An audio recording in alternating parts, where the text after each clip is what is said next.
Quando eu uso a palavra Estado, eu não me refiro a Minas Gerais, São Paulo, Rio de Janeiro, Bahia, Goiás ou qualquer outro estado da federação.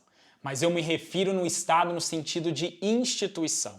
Antes de você conhecer o que pensava São Tomás de Aquino e Agostinho de Hipona em relação ao Estado, eu preciso levantar aqui alguns argumentos para que você possa ter uma compreensão que tipo de Estado é esse que eu quero me referir.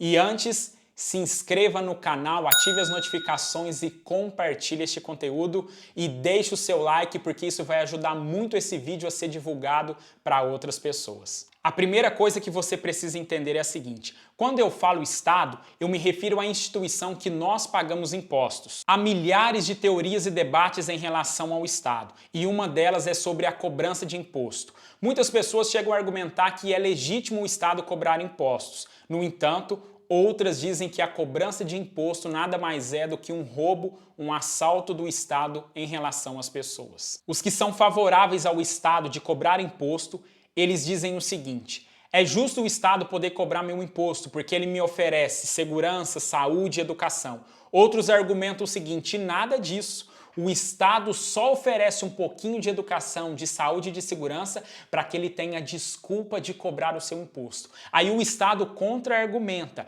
eu só posso oferecer saúde e educação para você se você me pagar imposto. Então você observa que isso é uma das coisas mais polêmicas em relação ao Estado. Um outro princípio que você precisa entender em relação ao Estado é que o Estado é a única instituição que possui o monopólio da força. Há várias estruturas e diferentes tipos de governo. O que todos eles têm em comum, todos eles têm o monopólio da força. Eu vou te dar um exemplo. Uma pessoa entra em um estabelecimento, pratica um crime e o dono do estabelecimento, revoltado com ele, quer fazer justiça com as próprias mãos. Por que o dono do estabelecimento não pode fazer justiça com as próprias mãos? Porque ele não possui o monopólio da força. A única instituição que poderia punir aquele bandido seria o Estado, porque o Estado está amparado em justiças legais e sobre a lei. Durante muito tempo o Estado sempre cobrou imposto e usou o monopólio da força. Vários foram os pensadores que tentaram dizer quando o Estado teria surgido ou se eles teriam legitimidade para praticar tais coisas. Entre esses pensadores e entre tantas teorias, há a teoria dos contratualistas. Os contratualistas são três filósofos: Rousseau, Thomas Hobbes e John Locke. Esses filósofos escreveram a sua teoria entre o século XVII e o século XVIII, embora eles tenham algumas divergências entre eles, mas é importante a gente extrair o pensamento central. Eles ficaram conhecidos como contratualistas porque eles diziam que em um determinado momento a sociedade fez um contrato com o Estado. Muitos não aceitam a teoria desses filósofos. Eles dizem que não passa de uma metáfora. E isso é uma verdade. Os próprios filósofos disseram que o pensamento deles em relação ao Estado é uma metáfora. A teoria dos contratualistas é a seguinte: eles diziam que o ser humano vivia em um estado de natureza ou um estado natural. Até que uma pessoa chegou em uma determinada terra, fincou uma estaca e disse: essa terra agora me pertence e ninguém vai poder tirá-la de mim. Muitas propriedades eram roubadas e confiscadas, pessoas eram mortas de forma banal. O ser humano nessa época, segundo os contratualistas, não tinham liberdade de viver, viviam sempre com medos e ameaçados. Cansados de viverem dessa maneira, o que essas pessoas pensaram? Elas imaginaram que seria necessário uma instituição que garantisse segurança a elas. Foi nesse momento que essas pessoas abriram mão da sua liberdade e entregou a instituição que nós conhecemos hoje como o Estado. Nesse momento houve um pacto, um contrato entre os seres humanos e entre o Estado. Por isso que esses filósofos ficaram conhecidos como os contratualistas, porque eles entenderam que em determinado momento da história da humanidade, eles fizeram um contrato com o Estado. Essas pessoas abriram mão da sua liberdade e pagavam imposto ao Estado. Em troca, o Estado fornecia principalmente segurança. Então eles tinham uma certa liberdade para poder plantar e colher e construir suas propriedades sem que ninguém fosse confiscá-las ou roubá-las. Nós vimos que o Estado ele cobra imposto, ele tem o monopólio da força e algumas teorias foram feitas para tentar dar legitimidade ao Estado.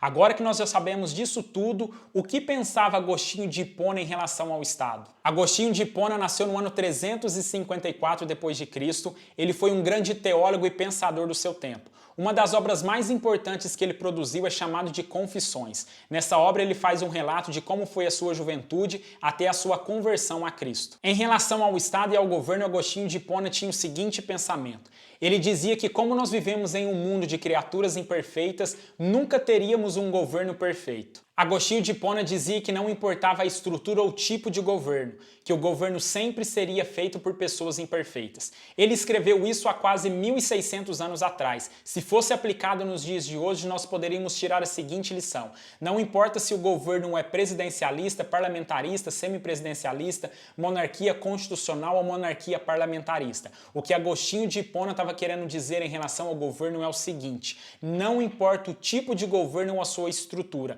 todos os governos vão ser imperfeitos porque são feitos de pessoas imperfeitas. Agostinho via o governo como um mal necessário. Ele pensava da seguinte forma: embora o governo seja constituído de pessoas imperfeitas, ele é um mal necessário para que possa punir as pessoas dos seus assassinatos, dos seus roubos, dos seus crimes. Embora Agostinho via o governo de pessoas imperfeitas, ele sempre dizia que era um mal necessário. Outro grande teólogo que deu a sua contribuição em relação ao que pensava sobre o Estado e o governo foi São Tomás de Aquino.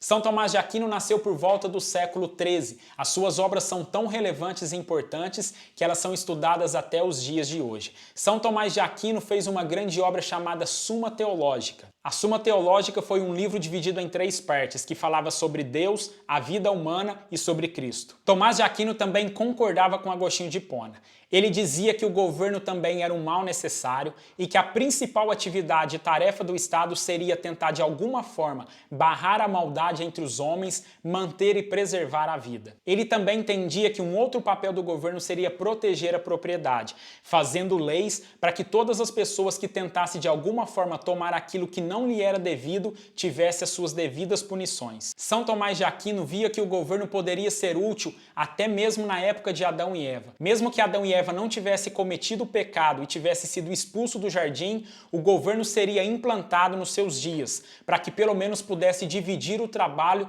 e a função de cada ser humano naquela época. Os dois pensadores, São Tomás de Aquino e Agostinho de Hipona, tinham um pensamento em comum.